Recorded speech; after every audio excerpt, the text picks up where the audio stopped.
I'm Krista Waldron. I'm the city representative for Tulsa Public Schools and University of Tulsa, and I'm proud to be representing this partnership. Like a lot of us, when we got started, we really didn't know what we were doing. We were very lucky to start with a donor, and I know you can't reproduce that anywhere. But the donor had been a Yale graduate and had heard about this, said, yeah, let's earmark some funds and maybe my district will benefit. And so that's how we got started. Though the first group came and knew nothing and were still confused when they got home. I was part of the second group 6 years ago, and we were still confused, but got the idea finally we're a local institute. That would be fabulous because we loved what we did here so much, and we kept talking about it. And that made it really easy to sustain the tenacity that it takes to do this from the very beginning to where we are now. We are on like a 10-day countdown to our first seminar meeting. That's pretty exciting. I think the most important thing, I think Jim probably wants me to say, is that I didn't read this through, honestly, for the first 2 years. I read it in bits and pieces, but like, as I needed to, but there's another copy, and I know Elizabeth has one too, that's dog-eared and has stuff written all over it, but this is the shiny new one that I brought with me. We really did follow the understandings and procedures necessary, partly because we didn't know what we were doing, but also because they were sound, and we knew that Richmond had followed them, we knew that they worked. We trusted Jim, we trusted his staff. And sometimes they're slow and you feel like you want to hurry. Every time we slowed down, we were glad we did. It was the right thing to do. There were hiccups along the way. We have a hugely supportive TU president now, but we started several presidents ago. We have a very supportive superintendent, but we started several superintendents ago. One superintendent ago, but he retired and he came back, and he retired and he came back. So there were hiccups along the way. And then teacher retention is a huge problem in Tulsa. Oklahoma emergency certified 1,500 teachers this year. So in spite of the dedication of many of our teachers, they have bailed to make $20,000 more on the other side of the border.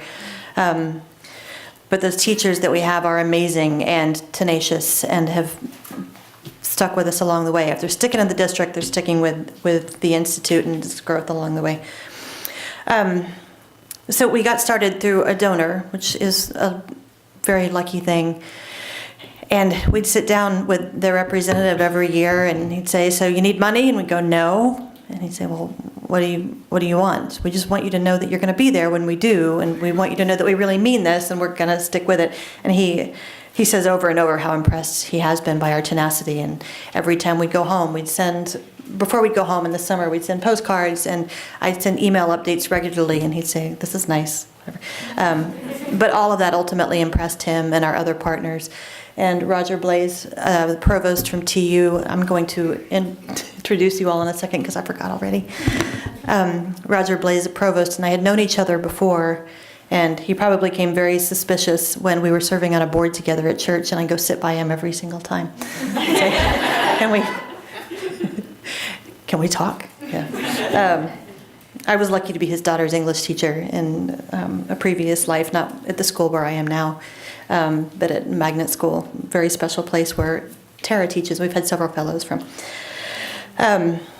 So I like to think, too, that Roger was impressed with our tenacity and always being there and following up, even though maybe I drove him crazy sometimes, just with we're still here, we're still doing this. So that's how we got started. I was lucky to know the provost and to reach out to him and to bug him at board meetings. And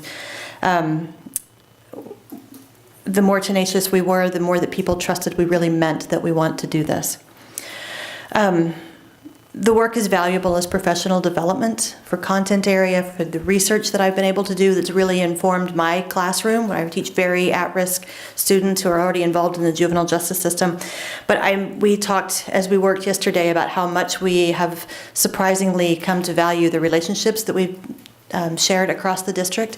I know elementary teachers, I know teachers in different fields, I know this amazing network of people that I never would have 2 years ago during this week, I walked from Wolseley Hall to Lynn Schitt, and I passed consecutively Mark Salzman, Mary Lou, Jonathan Holloway, and I thought, look at me, I know all these people on the Yale campus. And I thought how much I valued those relationships and how much I respected all of the people that have been helpful along this process. Seminar leaders, seminar coordinators, our colleagues and other teacher reps, everybody in this process, Yale faculty and 2U faculty. So it's taken a lot of people, 7 years. Now we're down to 10 days. So we have this amazing team here. Elizabeth Smith is our planning director. Jonathan Townsend, on a brilliant stroke of Elizabeth, called the mayor's office and said, hey, we're doing this thing. And they've been with us since we first contacted them. They see the value of the program. So Jonathan Townsend, former teacher, is here. He is the assistant to the mayor for community development and policy. I got the last word right. And sadly, I've got it written right here in front of me, too. But I was so proud that I remembered that. Danielle Noce also had been on the job 5 days, maybe, when you got on a plane to join us in New Haven. And she has some New Haven history herself. She might mention that. She is the executive director for curriculum and instruction and has been hugely instrumental. Our superintendent is not here because she's a Brock Prize juror. I don't remember how did she get into that? She got Tulsa team joke. Anyway, Elizabeth Danielle has been hugely helpful from the district. We've been lucky to have all of this buy-in. And then finally, Roger Blaze is our provost from TU, whom I've already spoken about.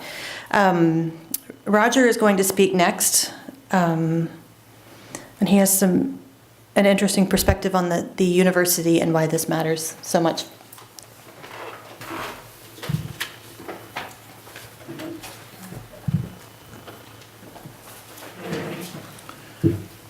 Well, thank you, Christy. You've never been a pest.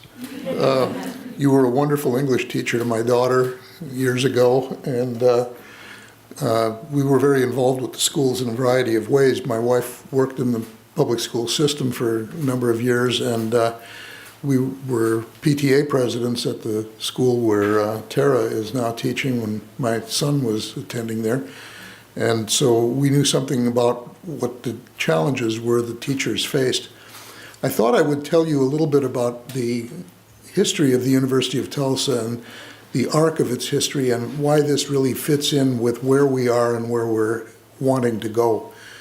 Because the goals of the Yale initiative, dealing particularly with some of the low-income communities and issues of that nature, go back to the roots of our institution and the direction that we realize that our institution is heading also in the future. The University of Tulsa was started as a mission school by the Presbyterian Home Missions Board out of Pennsylvania to teach American Indian girls in the town of Muskogee, Oklahoma, where Okies are proud to come from. And a dozen years later, that school turned into a coeducational college. About a few years later, oil was discovered, and that changed everything in Oklahoma around the turn of the century, the 20th century. And when that happened, this little town on the Santa Fe Railroad, Tulsa, became an enormously rapidly growing boomtown. They recruited the college to move from Muskogee under the name of Henry Kendall College in 1907, which was the same year that Oklahoma gained statehood. And about 1920, they decided to merge with an effort to form a Methodist college and became independent of church control, changed the name to the University of Tulsa, and it's the basic organization under which we've been operating since then. So we're a private university. And over the next 50 years after that, two things really dominated the institution. One was the oil business and energy in general. We became really good at petroleum engineering, upstream and downstream, and at exploration geophysics. But the other thing was there was no public higher education in the city of Tulsa. We were at that point, maybe I've been told, the largest city in the English-speaking world that did not have a public university.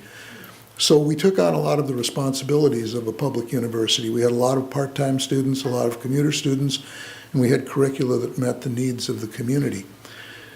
About 1968, they finally established a junior college in town, and the state struggled for the next few decades to bring baccalaureate and graduate level public higher education.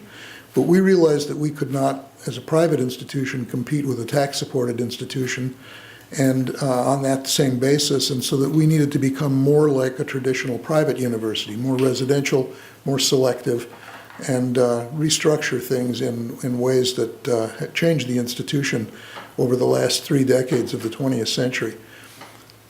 That involved, for one thing, really strengthening the academic program in terms of its scope and nature, becoming much more committed to liberal arts education for all. And it involved eventually the evolution of kind of 3 strains that began to mark what we thought the graduate of our institution should be. One of those was to recognize that students were capable of independent scholarship, working with professors on things that might even be publishable research quite early in their careers. As soon as they had a taste for it and the capacity for it, we encouraged students, even in the freshman year, to start doing research projects and individual creative projects. One of our faculty members became Carnegie Professor of the Year nationally for doctoral level institutions in 1998 for a program that he started that spread across the campus. Second area was global education. We had a lot of students who were never outside of Oklahoma, and it was important for them to get experiences studying abroad. But we also had a lot of international students on campus because of the oil business. We'd always had 15 to 18% of our student body had been international. The third strain was service learning, and recognizing that service learning could be a way that students in their majors could really gain the inspiration to use their knowledge for the good of society and have that inspiration, and then walk out the door with real life experience that connected their major to professional opportunities that would follow. The Yale initiative really fit very nicely with that set of directions for us. It fit nicely with our history as a school that had started as a mission school.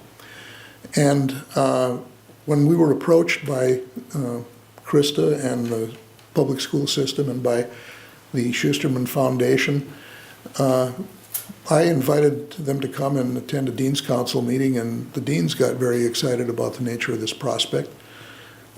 We selected 4 faculty members to attend. We now have had 14 who have come here for training over the last few years.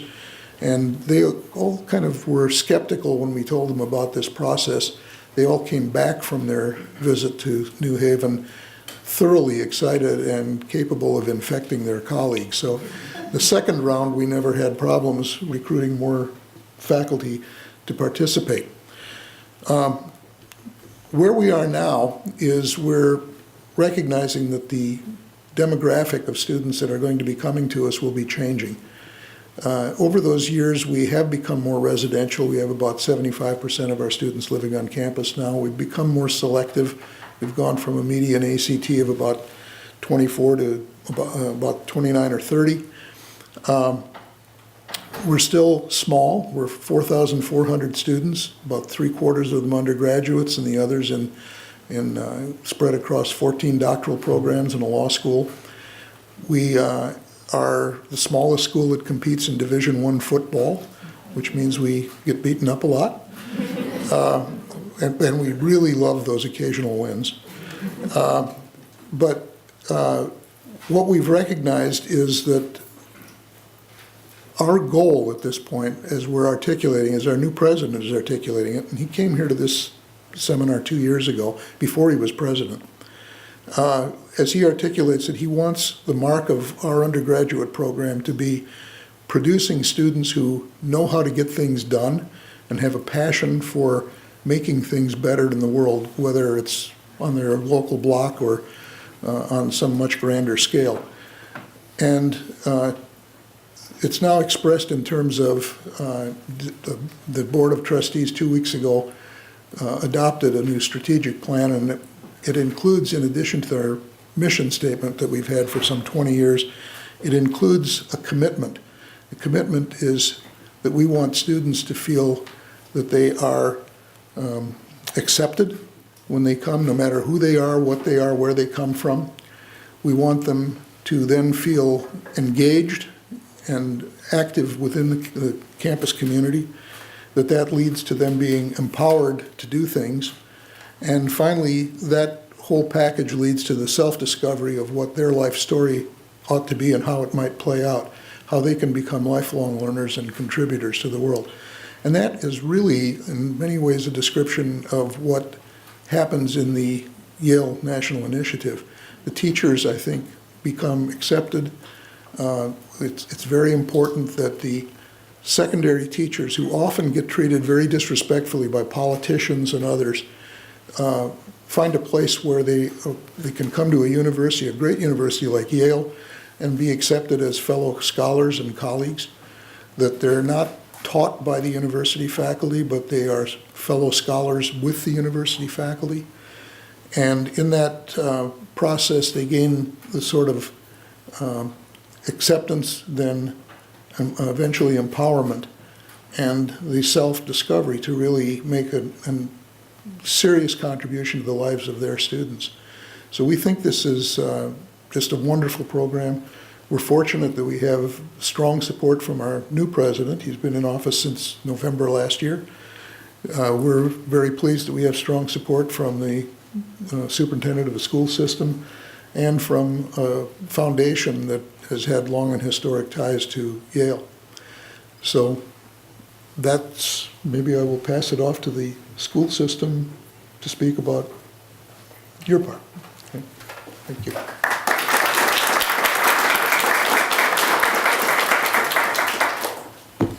Hi, as Krista said, I'm Danielle Noce. I'm Executive Director of Teaching and Learning with Tulsa Public Schools. And over the last few years, I've had a really great opportunity to connect here with our conference with the National Fellows, as well as to be part of our local work in really designing and getting up off the ground a local institute. And one of the things that I think we think a lot about is when we have initiatives that are supporting different facets of the work, right? The work that we do on behalf of our students is incredibly difficult. Everyone in this room knows this. It's incredibly difficult to figure out how we sustain ourselves, how we engage our students, how we partner with our community. And one of the great opportunities that both our participation in the national initiative as well as the local institute will bring for many more of our teachers is an opportunity to deepen content knowledge in a way that builds rejuvenation for teachers, sustains them in this incredibly difficult work, an incredibly difficult context in which our teachers are working in Oklahoma right now. And it's really exciting to see how deeply it aligns with the strategic priorities of our strategic plan. When I first came to Tulsa in 2014, as Krista said, I mean, I barely arrived. I didn't know my way around. She was like, meet me for Starbucks. I was like 20 minutes late with my kids. I was like, I don't know anything in Utica Square. I'm driving around in circles. And literally a week later, we're here in New Haven for this conference. And immediately, from hearing the teachers talk to hearing the professors speak, to hearing the other school district partners talk about the work that was happening in their areas and the work that they were setting up, we could see how all of this work was really aligning to the vision that we have in our school district. The following year, our new superintendent came in and we worked to develop our strategic plan, which is called Destination Excellence. And our strategic plan is actually really centered around becoming a destination for extraordinary educators. And two of our key priorities in that are deeply, deeply aligned with the work that all of you do here, as well as the work that we'll be kicking off in less than 2 weeks in Tulsa. The first is really about creating powerful learning experiences for all students, right? So no matter which part of the city the students live in, no matter what is going on at home for them, no matter what their experience has been to date, how do we ensure that every single student is having powerful learning experiences that are really transformative? This morning we heard evidence, and this afternoon from our student panel as well, evidence of how that's happening. We hear evidence of those college and career-ready dispositions in terms of perseverance and problem solving. I think about the elementary students with the math word problems and how those skills are going to serve them all the way through high school and into college and career, as those are going to be the people who are solving the problems that we are all going to need solved in about 20 years, right? And so they're going to be different problems. And so we need them to attack those problems differently than the way they may have done them before or the way we did when we were their age. And so we see that happening. We see those transdisciplinary connections being made as teachers are bringing the scientific concepts into their classrooms and making connections to language arts or making connections to mathematics. And students, as we heard in the panel this afternoon, are naturally making those connections themselves and bringing that forward into the work that they're doing, into the learning that they're deciding to pursue in college, and that's really exciting. Our second strategic priority that this work really aligns with is about engaging and empowering our educators. And we speak specifically around teacher leadership in that, as well as, recruiting and retaining our teachers. And so we really see this work as an opportunity for us to both retain really great teachers in a profession in a state right now that is not doing a very good job of valuing our teachers, to give them opportunities to continue their learning. We know full well that when teachers are rejuvenated by their learning, that comes into their classroom, it infects their students, and everyone becomes rejuvenated by that learning. Anytime you go into a classroom where a teacher is excited about what they're teaching, the students are excited about what they're teaching, right? It doesn't matter what it is they're teaching. Like if the teacher is excited, the students will become excited, and we know that that transforms outcomes for students. Additionally, we know that when we're able to retain really strong teachers, we're also able to recruit really strong teachers, and we're able to support our new teachers. We currently have incredibly high turnover, as Krista said, and one of the reasons is that this job is really, really hard. And when we are bringing in more and more brand new teachers, more and more emergency certified teachers, they need to be supported by other teachers and teacher leaders who can help them with the instructional practices as well as developing the content knowledge that will support them. And so we're really excited about the opportunity not only that our national fellows have had over the past 7 years, but also as we move into being able to impact much larger groups of teachers each year through this institute, and then watch that ripple effect in our schools and seeing what that means for our students, and excited few years down the line to be able to bring our own students here to share with you in the same way as the students we heard today. So we thank you. We're really excited. In a couple of weeks, you'll probably hear from us. Look on Twitter for what's going on. So thank you very much.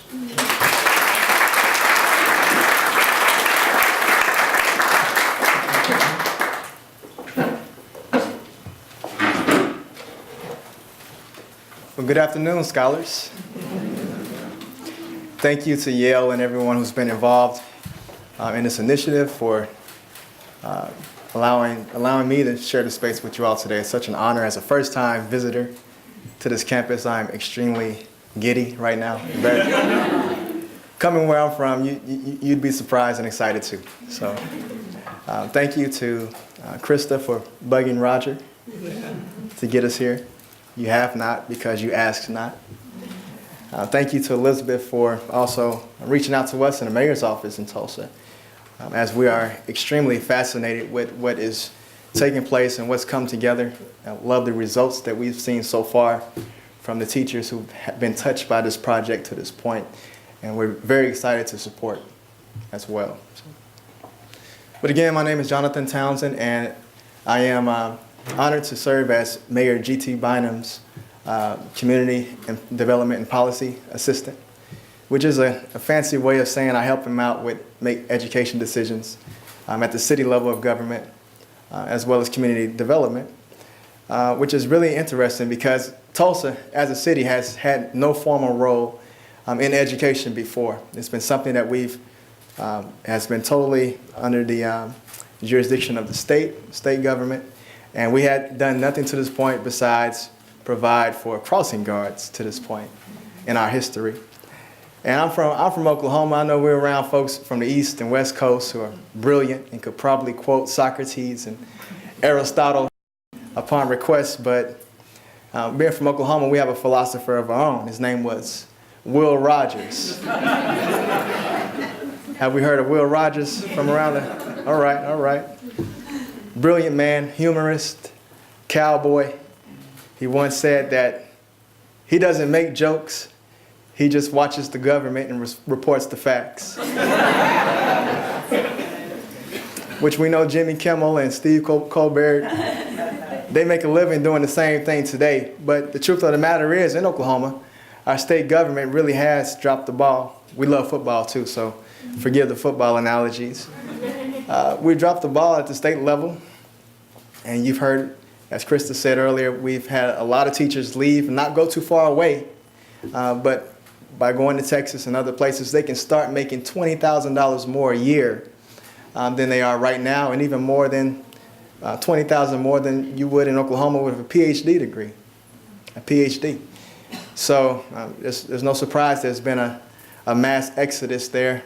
You would have thought the Egyptian chariots were behind our teachers the way they had to have left to this point. But we want to make that, we don't want that to be our reality. So what we've done is, in the mayor's office, is make education a public purpose and good. That was one of the first things we declared since taking office back on December 5th, was to make education a priority at the city level as well, understanding that there are constraints and things that we can't do. We risk being penalized from our state funding formula if we were to pass things at the local level that would help operational pay and pay our teachers more.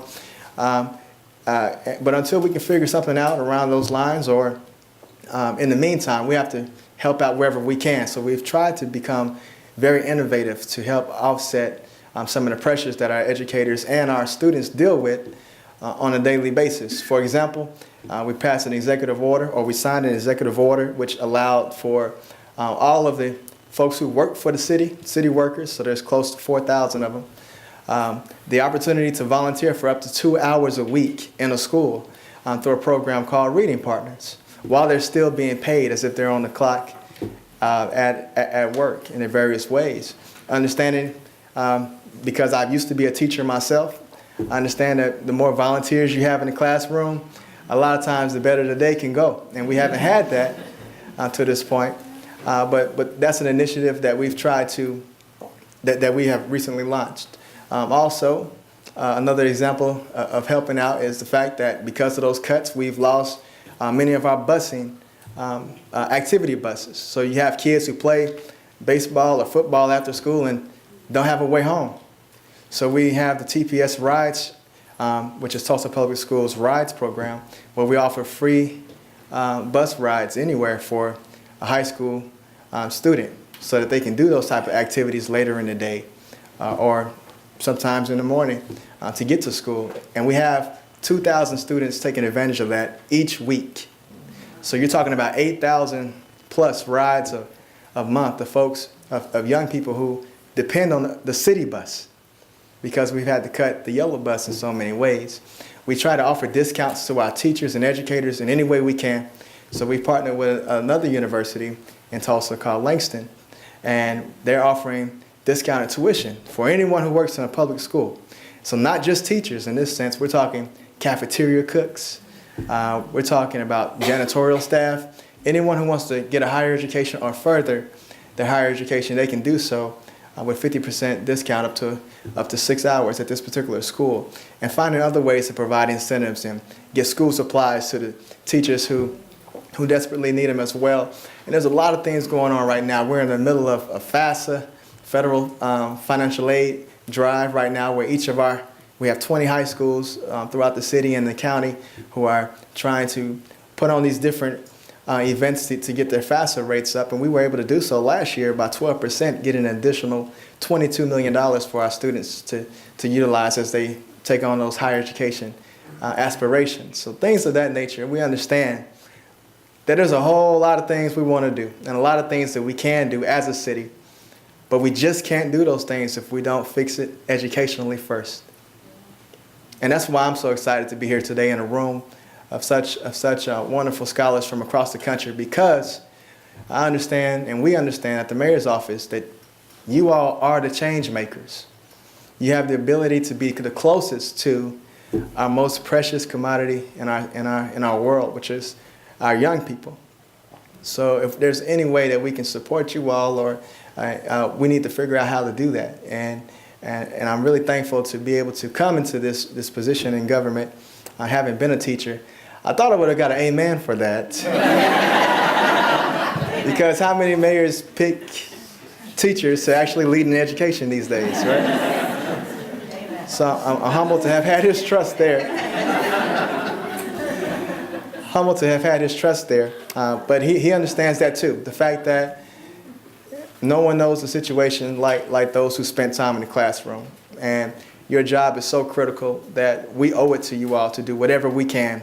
At times, be very innovative and be creative and to go against tradition. But there's nothing we'll be able to do until we are able to support our schools better. And as I said earlier, we haven't had that expectation before to get involved educationally. So we just let things deteriorate due to stubbornness in the state capital and not funding our schools and paying our teachers. But we said that enough is enough, and we're going to make this a city issue as well, because we care about our school systems. So those are things that are happening right now in Tulsa, Oklahoma. It's been a pleasure to sit and learn from many of you all across the nation. I'm looking forward to asking a few more questions in different sessions and things of that nature as well. But I'm excited. I just want to say again, the Yale initiative is something that I'm just extremely amazed by, having the chance to have talked to many teachers today, and personally knowing some who've been through the program over the last 5 years in Tulsa, and seeing how they've become so illuminated and have been able to become some of the best teachers in their buildings. It's something that I've been really, really excited about and proud of as well. I love the fact that we're seeing folks who are treated as the professionals that they are, and they deserve that type of respect, because that's what each of you all are, and I'm really happy to see that, and I feel like the more the merrier. So whatever we can do to increase enrollment in this initiative in Tulsa, please let us know, and we'll work with you hand to hand to make that happen. So thank you all for the opportunity to say a few words.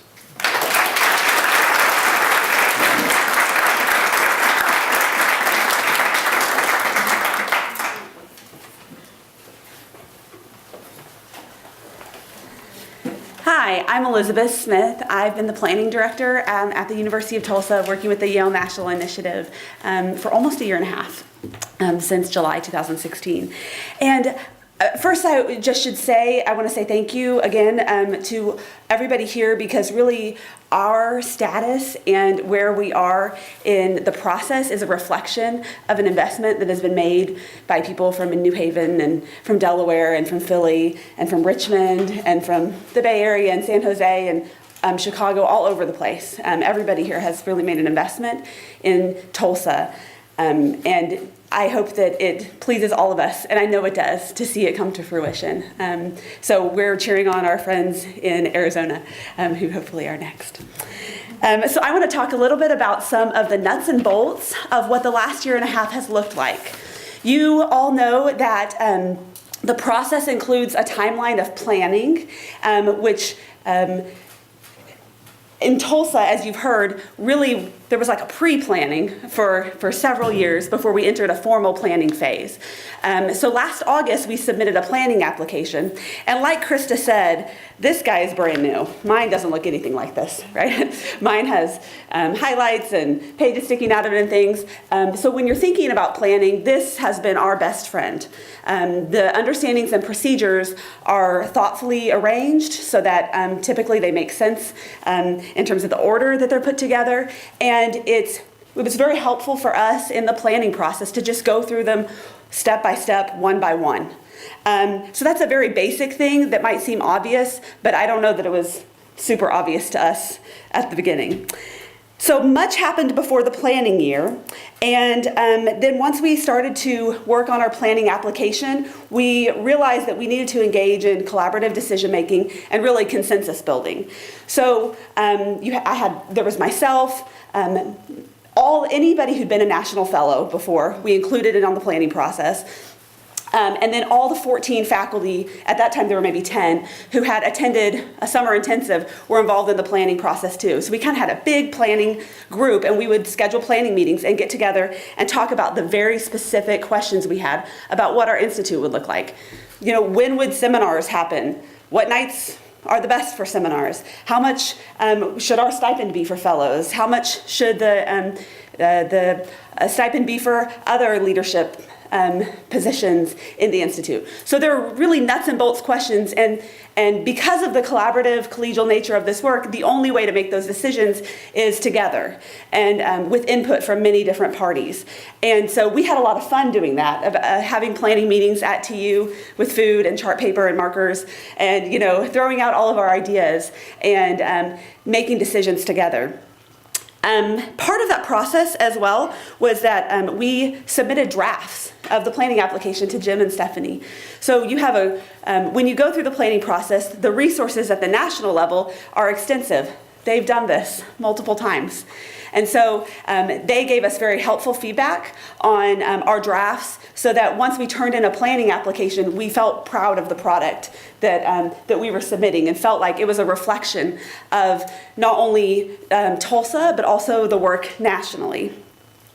Part of the planning process was also increasing the number of faculty who could potentially serve as seminar leaders. One thing that the provost did that was such a favor to all of us was that he really strategically chose the first group of TU faculty who would attend this summer intensive. They're known on our campus as being highly regarded scholars, excellent teachers, on the forefront in their fields. And so when they came back and started talking about the work, it was, as Roger said, much easier to sell other faculty members on coming up and attending a summer intensive. And so the number of faculty members who could be potential seminar leaders has grown and grown to the point where, at least right now, we don't need to recruit anymore. We have a list of 27 people who have lots of seminar topics that they're interested in and fellows are interested in. And so we can just move forward in that way and then see in the future how we need to grow.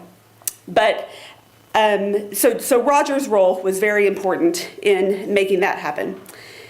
Another just little tidbit I would say about your planning application. One thing we got great feedback on from the national panel when they gave us feedback on the planning application was how much they appreciated the letters of support that were sent by the fellows and the potential seminar leaders, and that they were tailored. So I don't know how it's been done in the past. This is our first planning application, but we didn't just kind of make a form letter and have people sign it. I kind of gave talking points, talk about your experience in the initiative, talk about why this is important to you, talk about what you want to do in the future, which I didn't come up with. Those are totally in the instructions. So I was just lifting from the manual. But I sat in my office one afternoon last September and had tears reading the fellows' letters because they were so personal. They were so excited for the work to happen locally because they felt like it had really changed them as professionals.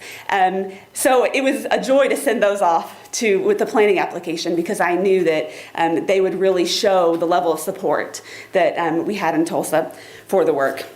The seminar leaders had great letters as well. Maybe not quite as emotional yet, but we'll see how they feel after they lead a seminar. So then after our planning application, we received feedback from the national panel, which was very helpful, and then we had a site visit. This seems like forever ago, but it was just in February, so it wasn't that long ago.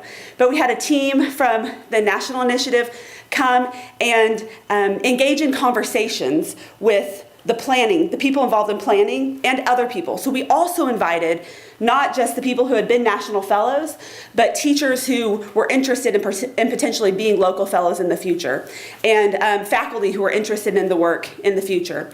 And this really helped us to kind of clarify a few murky areas. The site visitors, were not there to judge whether or not we were ready. Really, it didn't feel like, at least. It felt like they were there to help lead our conversations so that we could kind of figure out the last details for how to make an institute work in Tulsa.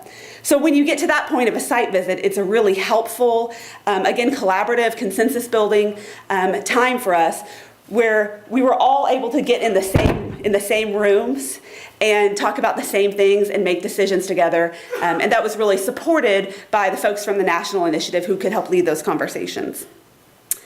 Then our kind of last step in the planning process was to submit an implementation application, which we submitted maybe 6 weeks ago, September 15th. That sounds right.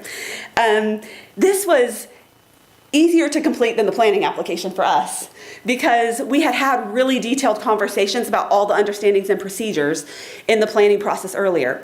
So whereas the planning application process felt tedious, took a lot of time, it was a lot of going back and forth and getting a lot of opinions, we had kind of worked through a lot of our issues through the planning application and the site visit to where the implementation application was a little bit easier, which was great.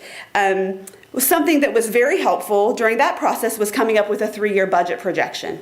So that's required in the planning application, and it helped me to be able to sit down with our philanthropic partners, with our school partners, and think about our budget for the next 3 years, the funds we're going to need, and where they will all come from. Something else that's great about the implementation application is that it requires people to make a long-term commitment.